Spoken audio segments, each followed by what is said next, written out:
And now, welcome back to part two of podcast 37 here at the tavern.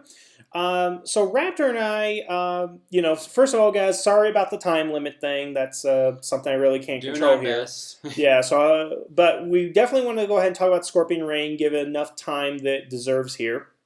Um, so for those of you who don't know what Scorpion Reign is, here's what it is in a nutshell. Amit Bhamick, who eventually became a writer on Power Rangers, particularly in Wild Force, conceived of a hoax in which there was a five-part episode string of episodes which explained what happened between the end of Zeo Goes Gold and the Turbo movie. Now, specifically, what happened was that Lord Zed and Rita came back. They battled Goldar and Rito and the Zeozords. Serpentera, I think, was mentioned as far as like being damaged or at least in an attack. Yes. And the Zeozords were destroyed. Yes, and Serpentera gets sunk, falls into the ocean, which is weird considering that Amit Bhamick. And we'll get to that point here in a minute. But basically, part of the hoax is that not only was it five parts, but it was only aired in Australia, and that it was done with no Sentai footage, and supposedly all the scenes were done with toys, the American toys, a la what they did with the Shogun Ultrazord in Season 3. Yes. Now, the weird thing is, so many people back in the day, and this started about 98, 99 on the news groups, at least the link that we found to it, and people believed into it. And by the way, we'll put a link to the news group discussion below. Yeah, and for somebody who had just discovered the internet at that time, I'm going to be honest, I didn't believe it. Because I thought to myself, and this is, again, also before I knew Power Rangers was a Japanese thing that came from Japanese source material. I'm like, why would they show it only in Australia? Because even as a naive, how old was I? 12, 13, something like that. I'm like, this can't... Yeah, I know. This can't be right. This doesn't make any sense why this would happen. And of course, this was an age before YouTube, but... Yeah, I didn't believe it for a minute, but the fact that so many people did believe it, not to an insult to their intelligence, but I guess just more of a testament to way rumors spread early internet. Also, I would argue that people wanted to believe such a thing existed because they liked the idea of a continuity bridge. And the fact that it involved Serpentera and the Zeozords and Golar coming back and all that, those are elements that were sorely missing from Zeo. That were definitely expanded upon. So, if anything, Amit Bhamick really... he wrote fan fiction. Yeah, I would say it's fan fiction, but he writes it to a degree where it is believable, and of course it gets published in the episodes. So yeah, and speaking of YouTube, we have done some searches, because Scorpion Reign is supposedly broken up into 5 parts. Yes. However, those parts, supposedly... are only a few minutes long. Yes. The entire thing together is just supposedly over 8 minutes. Which is odd for a 5-part episode. Yes, considering that's not even half the length of a regular episode. Yeah, and I think the idea is it was akin to one of those little bumpers that they had for Zeo. And from what we've been searching, we have only been able to find the supposed Part 5.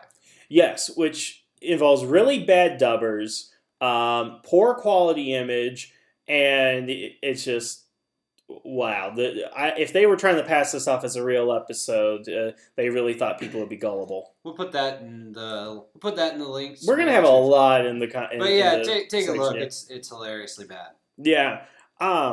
So, and of course, as has been established by Linkara for a couple of things, is that one, he does not consider it canon, despite the fact that Amit Bhamick considers it canon when he wrote Forever Red, because apparently the only line from that episode that was put into the consciousness of Power Ranger fans was, "Man, that is one ugly Zord." Which Tommy, of course, says in Forever Red. Exactly. He repeats the same line that he had said before. Same robot.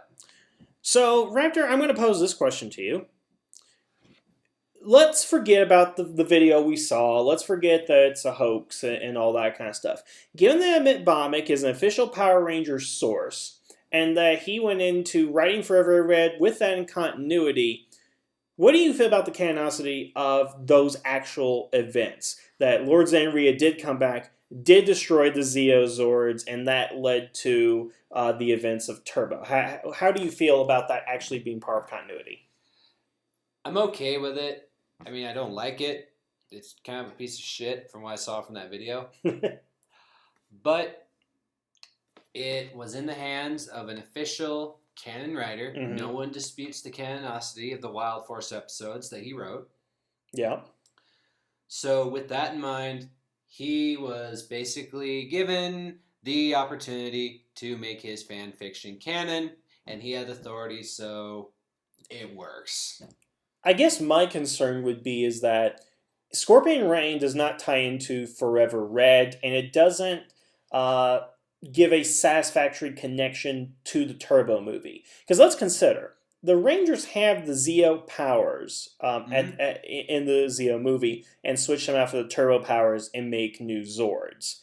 Even if he had destroyed the Zeo Zords in Power Rangers or in Scorpion Reign, that is not enough to justify the Turbo New powers. suits, yes. It doesn't justify any of that. If it was the destruction of the Zeo powers, I would believe it, but that can't be true given what we see with Catherine. Because Kat and Tommy years later.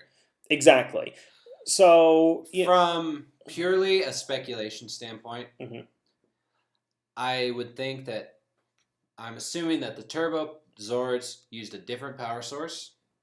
There are a lot of speculations on it. And of course, as we'd say, Billy was supposed to be the creator of the Turbo Zords. That's supposedly what he was doing throughout Zeo when the whole red herring about who the Gold Ranger was. Yes, so my guess is that they're a different power source. Therefore, they could not have used the Zeo crystal to power them. Therefore, they would need to have powers that are derived from the same power source as the Zords. Therefore, they needed new suits. Yeah, but what about Super Zeo Gems? I don't know. Yeah, well, in any case, I would say it's not canon just based on those factors alone because it doesn't really explain anything. And again, if it is tying into Forever Red, I believe, again, what we read is the Serpentera fell into the ocean. So unless you want to loosely say that the Sea of Tranquility is the, quote, ocean, then yeah. Yeah, that's a hard thing because, if this is supposedly Amit Bomik's own continuity, he's violating his own personal continuity. Exactly, which is pretty bad, I would go ahead and say.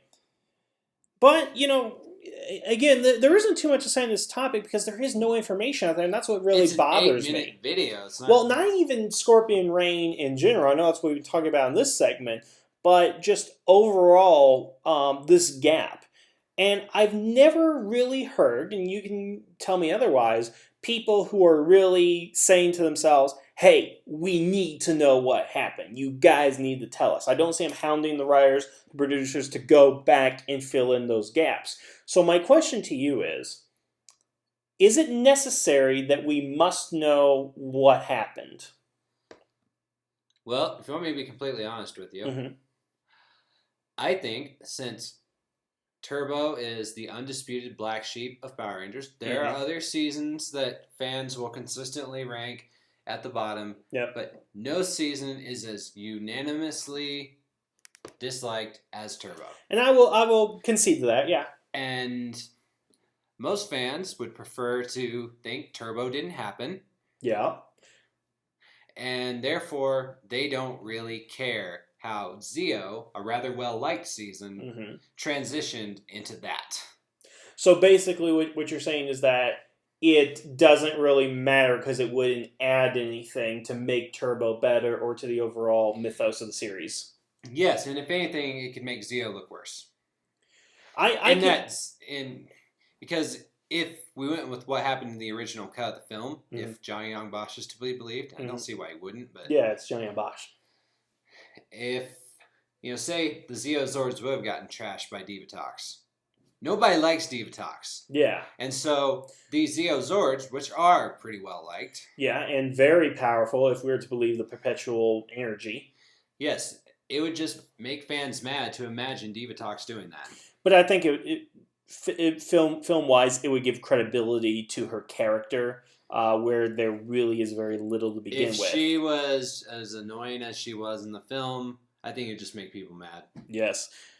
Now I will say this. I mean, I really want to know what happened, but here's the fact.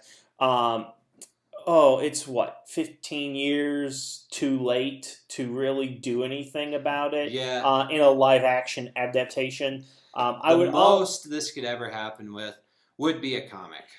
And I'm thinking a comic, novel, animated short, something to explain it. And I would say something like the 20th or 25th anniversary, which is 25 and 20 is also really special.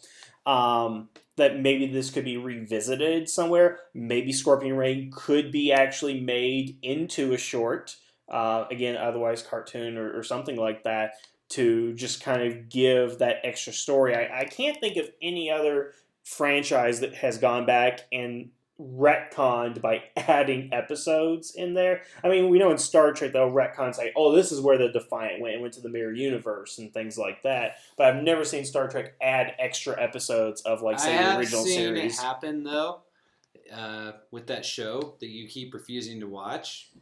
He's referring to Doctor Who, ladies and gentlemen. Yeah, for the 50th anniversary. Which was last Saturday. Yeah, I'm not going to spoil most of the events, but there was a new Doctor. You're familiar with the concept that he regenerates. Yes. A new Doctor was introduced in between the 8th and 9th. So, and just to put that in perspective, the current Doctor is 11th. Okay. And they inserted this guy as a way to explain the events of an off-screen until the anniversary, but an event called the Time War. Which was a big deal, I take it, in the actual series. Yes, it was threatened to destroy the entire universe. Okay. So, anyways, for a mini-sode leading into the film, they brought back the actor who played the 8th Doctor. And the 8th Doctor was last seen in a film in the mid-90s. And they brought him in and made an episode where he regenerated into what's called the War Doctor, which is the new one that they made for the special. So basically what you're saying is they, in terms of Power Rangers, if I put in this context, they went back and made Scorpion Reign. Essentially, yes. Except there was no fan hoax to build off of. Absolutely.